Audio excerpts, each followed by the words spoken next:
Every single student I've ever taught instinctively changed pedal wrong. So I'm here to talk about the right way of changing pedal and to give you a few exercises on how to improve your pedaling. The first thing we need to check is if you're sitting properly. You can't do pedaling if you're sitting too much, too close to the piano with too large part of your legs supported by the chair. You need to make sure that you put the chair back. You sit a little bit more on the edge, as much on the edge as possible with your knees just under the piano, and that's the way you can comfortably put your heel on the ground. If you want to know more about how to sit properly, I made a video on it. I'll link it up here for you. So now that you're sitting properly, let's talk about the timing. When exactly do you need to change pedal? Do you know that? Take a moment to think it over. Now you change pedal actually after you play the note that you're changing on. So for example, if we're playing a scale from C to G, right?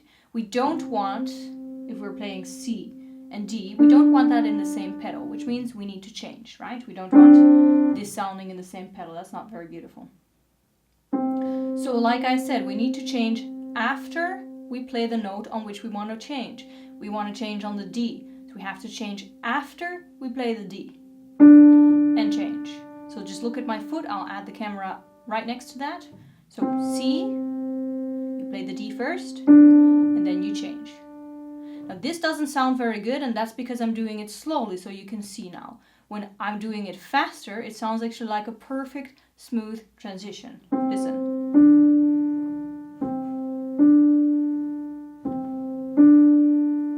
Perfect transition. What everybody does the first time, including myself by the way, is they change before the note. Let me try that again. It's difficult to do it the wrong way, like that. What happens then is you end up having either a gap or you end up with dirty pedal. So it's very important. The timing of the pedal is everything. So once again, you make sure you know where you want to change. We want to change on the D. So first we play the D, then we change the pedal. Now like I said, that's in slow motion. That's why it doesn't sound good. But that is the timing that you should be using. Changing after the note. Now you speed that up so much that it almost comes at the same time, but it is still after the note. And I see two things with students. First of all, they are usually changing before the note, like I demonstrated before the note. And secondly, they very often are not actually conscious of when they're changing. So I think that's very important to work on consciously changing pedal. I always tell my students pedal is like a third hand. You really need to give it a lot of attention.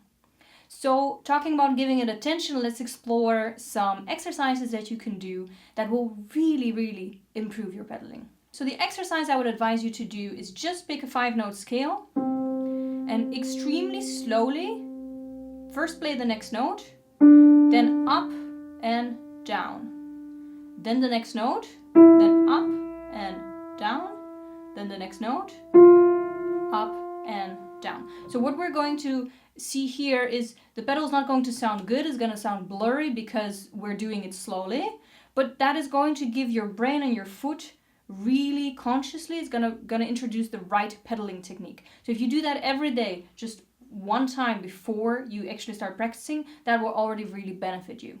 I would advise also that you do this exercise with any piece that you're playing very regularly. So especially, of course, when you're studying the piece, but also when you already know the piece, regularly check in every single pedal change that you have. Practice it once slowly like that. And when I say slowly, I really mean slowly. For example, you're practicing one of the preludes Chopin. Dimitar mentioned them recently. You're practicing one of the preludes. So here's where I want to change. So I'm going to play the chord and everything first. Then I'm going to change, and then I'm going to continue playing. Here, I want to change on the C. Now, first I'll play the C in the chord. I'll change. Then I'll continue. Now I want to change on the B. First I play the B. Then I change up and down. And then I continue. So notice when I'm doing this exercise that I'm not trying to play rhythmically.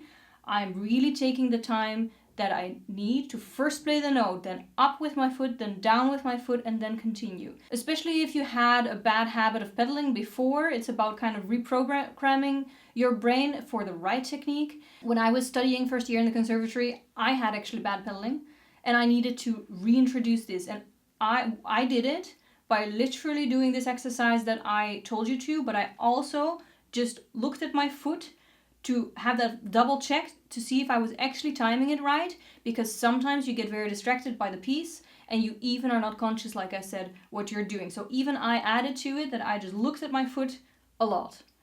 Okay, so another tip I have is write your pedaling down. I always do this. Okay, I almost always do this. I write my pedaling in the score because it's really important to start introducing pedal as a conscious thing and not as a kind of subconscious thing that goes behind and you kind of automatically change somewhere once a bar. No, it is really a third hand. It is a conscious choice that you're making. It is something with a separate technique that you really should be focusing on. So write it down in your score. Make sure that you know exactly where you're changing pedal very consciously. Now, finally, if you want another tip, one of the best ways to develop a great pedaling technique is to practice pedal with separate hands.